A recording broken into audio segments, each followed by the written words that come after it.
داستانیں شروع کرتے تھے اور ایسی داستانیں ہوتی تھی جو جلدی ختم ہی نہیں ہوتی تھی، لیکن ناول جو ہے وہ زندگی کی سچی عکاسی کرتا ہے۔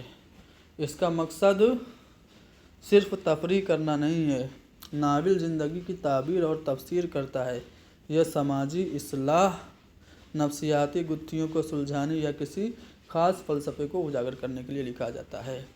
تو 5 فرق موٹا موٹا میں نے آپ کو داستان اور ناول کے درمیان بتا دیا کہ داستان میں ما فوق الفطرت عناصر ہوتے ہیں لیکن ناول میں حقیقت نگاری ہوتی ہے۔ داستان میں کردار یکرکے ہوتے ہیں جبکہ ناول میں جو کردار ہوتے ہیں وہ وقت اور حالات کے حساب سے بدلتے رہتے ہیں۔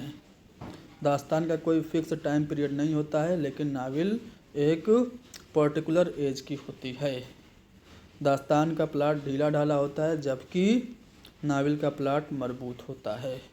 داستان کا مقصد محض حیرت پیدا کرنا ہوتا ہے لیکن ناول کا مقصد اصلاحی بھی ہو سکتا ہے، نفسیاتی گتھیوں کو سلجھانے والا بھی ہو سکتا ہے یا کسی پرٹیکولر فلسفی پہ بھی ناول ہو سکتی ہے۔ تو فرق آپ کو سمجھ میں آ گیا۔ اسی طرح سے لکھنا ہے، بہت فیک فاک کے نہیں لکھنا ہے۔ میں نے یہ آپ کو اتنا سارا ورڈ میں نے لکھ کے آپ کو دکھا دیا، لیکن آپ چاہیں تو اس کو مختصر بھی کر سکتے ہیں جیسا کہ ابھی میں نے مختصراً آپ کو بتایا تھا۔ یہ سوال اچھا ہے کہ اردو نثر کے ارتقاء میں خطوط غالب کی اہمیت کیا ہے؟ تو اردو نثر کی تاریخ میں مرزا غالب کے خطوط ایک سنگ میل کی حیثیت رکھتے ہیں۔ مرزا غالب سے پہلے کیا ہوتا تھا، جو نثر ہوتی تھی وہ بہت بوجھل ہوتی تھی، اس میں عبارت آرائی ہوتی تھی، مکفّہ اور مسجع ہوتی تھی، ٹھیک ہے۔ جو مصنف ہوتا تھا وہ اپنا علم جھاڑتا تھا، ٹھیک ہے۔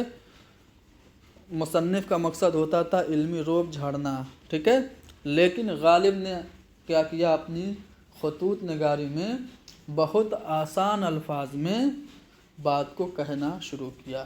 حالانکہ غالب سے پہلے فورٹ ولیم کالج میں کچھ داستانیں آسان اردو زبان میں ترجمہ ہوئی تھیں، لیکن غالب کے خطوط نے عام لوگوں میں بہت زیادہ مقبولیت پیدا کی اور اس سے لوگوں کو یہ لگا کہ یہ جو عبارت آرائی اور مکفّہ اور مسجع عبارتیں ہیں یہ بے مزہ ہیں۔ مزہ تو آسان اور سلیس زبان میں آتا ہے جیسے غالب کے خطوط میں آتا ہے۔ غالب نے کیا کیا، جو پرانی روش تھی کہ خط لکھتے ہوئے بڑے بڑے القاب اور خطابات سے نوازا جاتا تھا، کعبہ و قبلہ، عالی جناب حجت الاسلام فلاں فلاں فلاں ابن فلاں، اس طرح سے نہیں، غالب نے سیدھے سیدھے طریقے سے خطوط لکھنا شروع کیا۔ برخوردار کیوں صاحب، اس طرح سے لکھنا شروع کیا، ٹھیک ہے۔ غالب نے فرسودہ روش کو توڑ کر اردو نثر کو ایک نئی زندگی دی۔ غالب نے مراسلے کو مکالمہ بنا دیا، یہ پوائنٹ اہم ہے۔ اب مراسلے کو مکالمہ بنا دیا، یہ بات آپ کو ثابت کرنا ہے تو کیسے کریں گے؟ غالب کے خط کا کوٹیشن آپ دے دیں گے کہ غالب نے خود اپنے خط میں کہا تھا کہ میں نے وہ انداز تحریر ایجاد کیا کہ مراسلے کو مکالمہ بنا دیا۔ اب یہ جو بات غالب نے اپنے خط میں کہی، کس کے نام کے خط میں کہی، یہ اگر آپ لوگوں کو پتہ ہے تو کمنٹ میں لکھو۔ حوالے کے طور پہ اگر وہ نام آپ ڈال دیں گے کہ ان کے نام، جب غالب خط لکھ رہے تھے تو انہوں نے یہ کہا کہ میں نے وہ انداز تحریر ایجاد کیا کہ مراسلے کو مکالمہ بنا دیا، تو ایگزامنر زیادہ امپریس ہوگا، کہے گا ہاں لڑکے کو علم تو ہے۔ تو اس طرح سے آپ باقی لوگوں سے الگ ہو سکتے ہیں اور اپنی کاپی کو اور اچھا بنا سکتے ہیں، ٹھیک ہے۔ تو اس طرح سے غالب نے فارسی کے پیچیدہ الفاظ کے بجائے روزمرہ کی بول چال اور ٹھیٹھ اردو محاوروں کا استعمال کیا۔ غالب نے کیا کیا، سادگی اپنے خطوط میں اختیار کی۔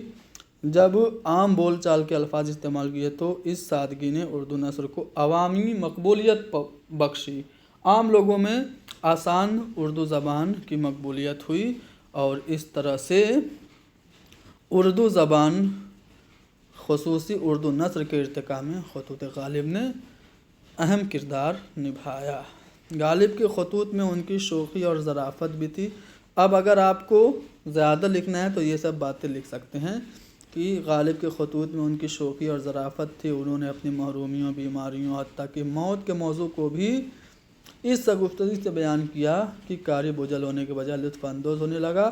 یہ اردو نثر میں طنز و مزاح کی بنیاد ڈالا. یعنی کہ اردو نثر کے ارتقاء میں خطوط غالب کی اہمیت یہ بھی ہے کہ انہوں نے اپنے خطوط سے نثر میں طنز و مزاح بھی لکھا. تو اسے آپ ایکسٹرا اگر آپ کو ضرورت محسوس ہوئی تو لکھ سکتے ہیں، ورنہ اس کو ایگزٹ بھی کر سکتے ہیں، اسکپ بھی کر سکتے ہیں. اس کے بعد غالب کے خطوط، دونوں خطوط اگر آپ وقت ہے تو آپ ڈال سکتے ہیں، اردو معلیٰ اور اردو ہندی. دونوں خطوط کے مجموعوں نے اردو نثر کو مصنوعی پن سے، آرٹیفیشیل جو چیز ہوتی ہے اس سے نکال کر حقیقت پسندی اور فطری انداز سے روشناس کرایا. آخر میں آپ نتیجتاً یہ لکھ دیجئے کہ غالب کے خطوط جدید اردو نثر کی بنیاد بنے. اگر یہ کہا جائے کہ سر سید احمد خان کی سادہ نثر اور جدید اردو افسانے و ناول کی بنیاد کی آبیاری غالب کے خطوط سے ہوئی تو یہ کہنا غلط نہ ہوگا. یعنی سر سید نے بھی آسان نثر کا انتخاب کیا تو ممکن ہے کہ وہ غالب سے متاثر رہے ہوں. تو اس طرح سے آپ نے دیکھا کہ اردو نثر کے ارتقاء میں خطوط غالب کی کیا اہمیت ہے. اب ایک سوال آپ سے پوچھا تھا، حافظ محمود شیرانی یا قاضی عبدالودود کے تحقیقی امتیازات پر روشنی ڈالیے. دونوں میں سے کسی ایک پہ آپ لکھ سکتے ہیں جو آپ کو زیادہ بہتر ہو. میں نے محمود شیرانی کے بارے میں لکھا ہے. محمود شیرانی کو اردو تحقیق کا معلم اول کہا جاتا ہے، یہ آپ سبھی لوگ جانتے ہیں. تو اس سے بات آپ شروع کریں گے کہ اردو میں تحقیق کی باضابطہ ابتدا محمود شیرانی نے کی. وہ پہلے محقق تھے جنہوں نے تحقیق کے اصول پائیدار بنیادوں پر قائم کیا اور جدید مغربی اصولوں کو رواج دیا. ٹھیک ہے، وہ اردو کے پہلے باقاعدہ تحقیق کرنے والے تھے. یہ بات آپ کوٹیشن کے طور پہ بتا سکتے ہیں کہ کس نے کہی. بقول رشید حسن خان، شیرانی صاحب کو میں اردو تحقیق کا معلم اول مانتا ہوں. دیکھیے کوٹیشن بہت زیادہ اہم ہے. کوٹیشن سے آپ اپنی کاپی کو باقی لوگوں سے الگ اور ممتاز کر سکتے ہیں. تو کوٹیشن ضرور ڈالیے گا، حوالہ. اب یہاں پہ آپ نے سمپل اگر یہ لکھ کے آگے بڑھ جائیں کہ اردو تحقیق کے معلم اول محمود شیرانی ہیں.